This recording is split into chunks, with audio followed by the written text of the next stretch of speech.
Employees want to grow with the organization. There's some pieces of it where it's like, well, you need to change job every X number of years. And that can be true. But I think also we're entering the space where people actually do want stability, because I think we've had so much disruption and instability for the last several years. You just want to kind of stay with one company, but it doesn't mean you want to stagnate. If you look at different HR statistics, like in 2025, they did this report and it was HR Stacks.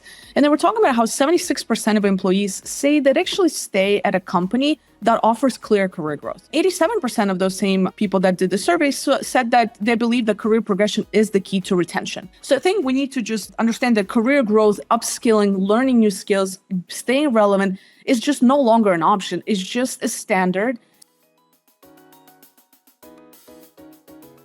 So a symptom of a company that's struggling with this pillar, if you want to call that the career part, is you have people that are escalating questions about their career to HR directly, which means that they don't know where else to go. That conversation doesn't happen on the ground, right? Number two is people are essentially exploring external opportunities. Recruiters and companies usually can see when people update their Indeed or LinkedIn profiles. If you get an influx of people that are just really updating their resumes out there, that's obviously a symptom that people are not staying. And it's like, why is it that they're not staying, right, in masses? If performance stagnates, that's another symptom. You do your performance review every year and you see that you're not getting a lot of people that are promoted. You don't really have a lot of growth in the company. People are not coming up with new ideas and initiatives. That to me signals stagnation. And that's probably because you have unclear development plans, right? And then the other one, which is really, really important, is how are your managers being supported in this process? Do they feel equipped to discuss career paths? Everything streams from the managers, right? Like you can't really take a bottom-up approach here. You have to kind of start with the manager and say, do they know what career paths look like? Are they equipped to have these conversations? How often are these conversations brought on the ground? Do managers understand what growth looks like in a company? Are we talking about internal mobility, or are we not even opening up that conversation? These are the questions I would ask, because this gets you down to what is the actual cause in your organization. And then you can look at out of all the things that we looked at, what is priority? What is causing the most friction in our organization that is costing us money business-wise? Because if people are not growing and progressing, and if they're stagnated, it's costing you money. If people are leaving, it's costing you money. And if managers are not equipped to have those conversations, then eventually those managers will also stagnate, because if they don't understand the clear career path, then eventually they'll be like, well, what's my career path? All of it is connected, but you have to start what is most essential to your organization? The question I would ask HR leaders is, where do people go when they have a career question? Is it directly to the HR or to their manager who has 50 other direct reports?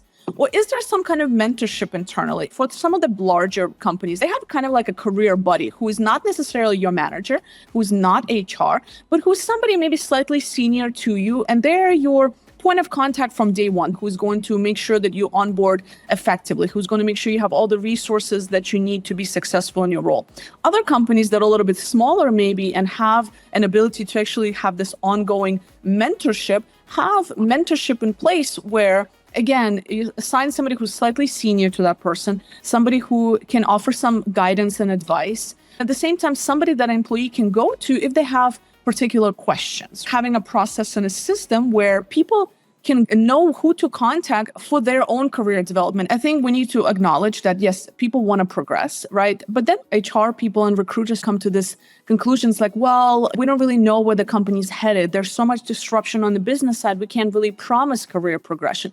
Well, in that case, I think transparency and honesty is the best way to build trust with your employees and say, here's where you are today. Here's where the company is today. Here's what we're doing from a business side of things to make sure that we stay relevant. We need to rethink how we approach careers and talent in our organization. Here's where we want to bring you as an employee to the table and say, what is actually interesting to you? What kind of skills are you looking to grow and learn into that we might not even be aware of? Let's work together to create a career path that works. That alone is going to still maintain that person. Right? You'll have a better chance of them sticking around versus you just, crickets, not addressing the problem at all. And I think that as long as we're understanding that and communicate that to people we work with, I think that's the key.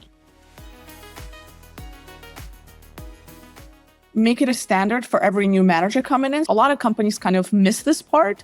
It starts with onboarding. The manager has to be involved with the person and their development from day one. There needs to be very clear expectations of the manager of what that looks like. What does that first week of that employee on your team look like from your standpoint? They need to be making time for the orientation call. They don't do the orientation, HR does, but they need to pop in, say, hi, how's it going? I'm Elena, I'll be your manager. We're going to set up a separate call to chat. Then you set up the second call, right, which is one-on-one with your new employee. Some of that conversation is setting expectations of what the first 30, 60, 90 days will look like. But then also part of it is starting to build that relationship with that person from the beginning so that they understand not only expectations, but then they have that direct access to you for any questions. So you start to build that relationships. And this is where you have a chance as an HR, L&D professional to provide resources and training necessary for that person to be not only just a manager, but a people leader.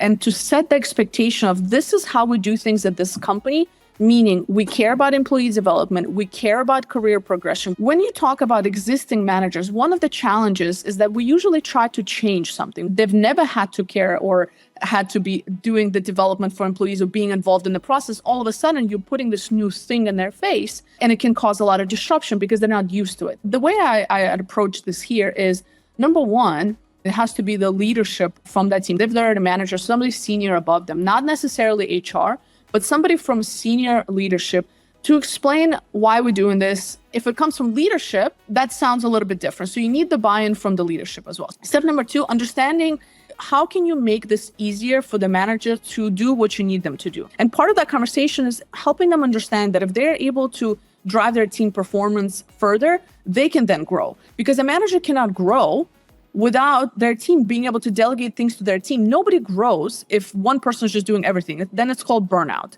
right? So I think there's like some really basic understanding of like, it's part of your role because it actually benefits not only you, but the company and metrics and so on.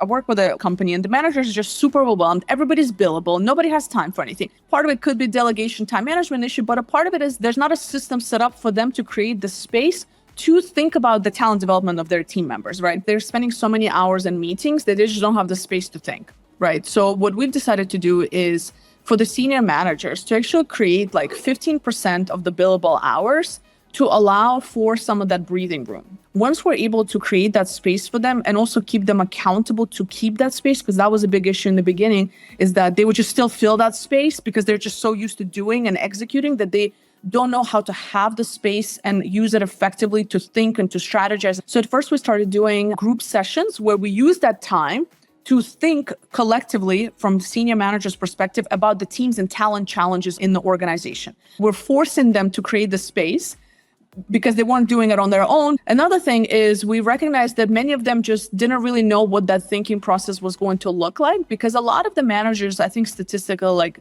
75% of managers don't get any management training until 10 years into their career. That's a problem, right? Sometimes they don't even know how to turn that people lens on. So it's like, again, helping them understand what is a good conversation and when it comes to talent development look like? What is a good conversation about performance looks like? What are the symptoms of poor performance, good performance. So I think just even helping them understand what that looks like and then making it easy for them. So what we've done is we literally created like one-page cheat sheets that they could use in their next conversation. Step-by-step checklist, like here's how that conversation can go. Here's some prompts you can think about and so on. And the biggest thing is to keep them accountable because what happens is we're like, hey, here's a bunch of resources, have fun with it and make sure you do a better job at the performance review. And that's it. And then nobody talks to the manager. So the managers need the same amount of attention that you expect that manager to give to their employees. It is a lot of heavy lifting and hand-holding in the beginning, but long-term it pays off. You will see that that manager is doing a lot more strategic work versus on the ground trying to fight fires. All of these different things have a direct impact. Did it cost in the beginning? Yes. There's a short-term pain, But long term, it did generate results. It took like 2 years because we're changing the culture of how that company operated. I did have a manager of that company tell me that the retention is just almost too good. Like people don't want to leave. It was to a point where we changed it to evaluating promotions quarterly because people were growing and we wanted to make sure that we keep them excited and reward their growth. Another outcome of that was to recognize that different project teams were dealing with similar challenges and managers never really had a chance to share those challenges. And they start to recognize like, oh, actually, that team already solved that problem. Here's how our team can solve that problem too. And there was a lot more exchange of information. So those are a little bit more softer indicators, but nonetheless, it was definitely visible.